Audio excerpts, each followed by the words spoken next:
Let me start with a question. What do you do when someone hurts you? Not by accident, but on purpose. Maybe it's the coworker who smiles to your face while undermining you behind closed doors. Maybe it's the friend who betrayed your confidence for their own gain.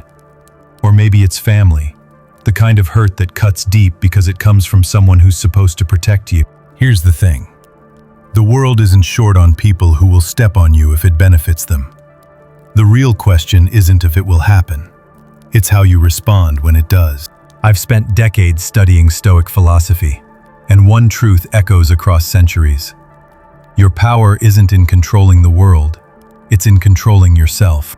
Today I'm going to walk you through 6 Stoic strategies for dealing with those who deliberately try to harm you. Not by sinking to their level, but by rising above in a way that leaves them powerless over your peace of mind. 1. Don't mirror their darkness. Reflect your light. When someone comes at you with malice, the natural urge is to fight back with the same energy. They yell, you yell louder. They insult, you hit harder. It's instinctive, but it's also a trap. In a bar fight, the first person to throw a punch might be guilty, but the second person to throw one? They've just matched the aggression and made themselves part of the problem. The Stoics, from Seneca to Marcus Aurelius, warned against becoming the thing you hate.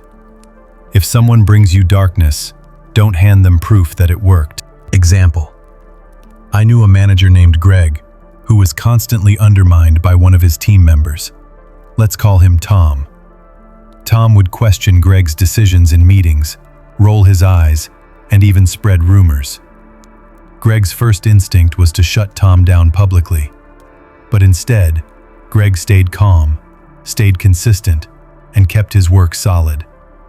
Over time, Tom's own behavior isolated him from the team, without Greg ever throwing a punch. When you refuse to mirror someone's negativity, you shine a light on it. Their pettiness stands out against your composure. Your calmness isn't weakness, it's control. 2. Turn their harm into your training ground. One of the most powerful Stoic reframes is this: pain is practice. Every insult, betrayal, or deliberate slight can either bruise you or build you. The Stoics didn't romanticize hardship, but they saw its utility.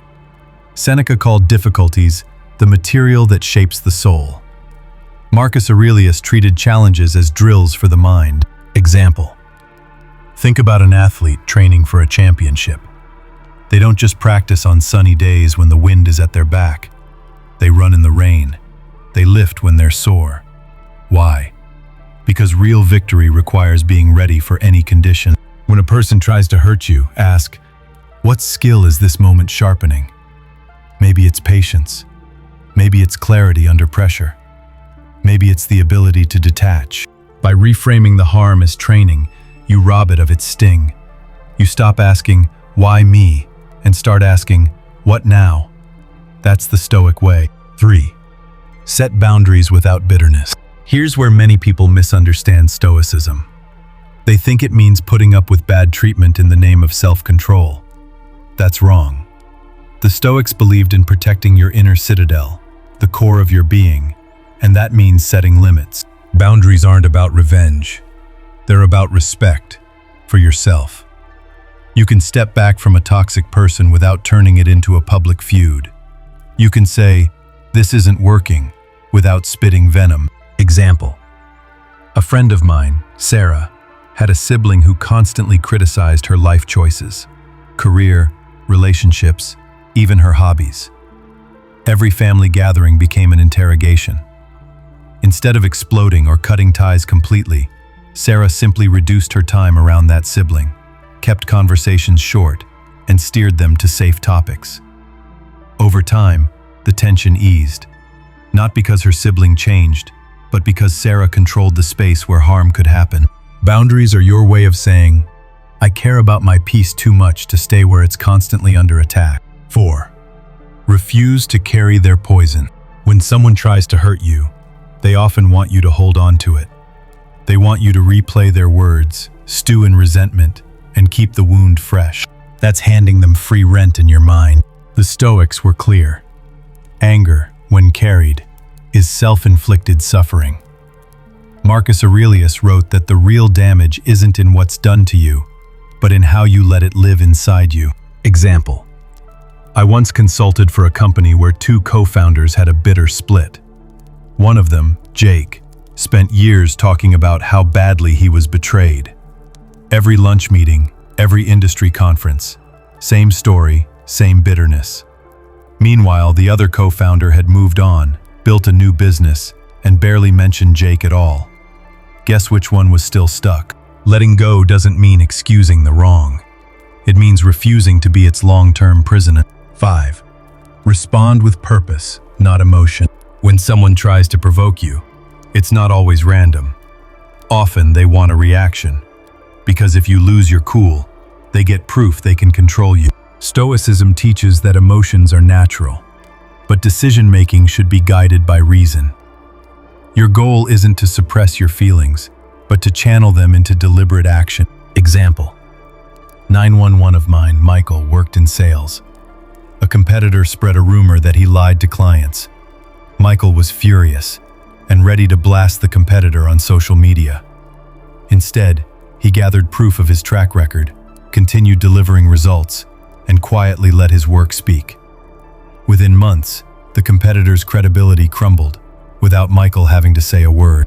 When you respond with purpose, you shift from being reactive to being strategic. And strategy beats impulse every time. 6. Let life handle the justice. Revenge feels satisfying in fantasy. In reality, it's expensive. In time, energy, and peace of mind. The Stoics didn't believe in chasing cosmic justice. They believed in living well, trusting that over time, the consequences of one's actions catch up naturally. Karma isn't about mystical punishment. It's about cause and effect. People who harm others repeatedly tend to trip over their own patterns. Your job isn't to push them. It's to step out of the way. Example: think of a famous athlete or celebrity who's constantly in scandals. You don't have to do a thing. Their own behavior eventually headlines their downfall. By letting go of the need to be judge, jury, and executioner, you free yourself to focus on what actually matters, building your own life, your own joy, your own strength. Some people hurt you just to see if you'll break. The Stoic victory is not breaking, and not becoming like them. Your peace is worth more than proving a point. Your dignity is worth more than winning an argument. Your growth is worth more than revenge. So protect your inner world. Respond with reason. And let your silence, your boundaries, and your steady forward motion be the loudest statement you ever make.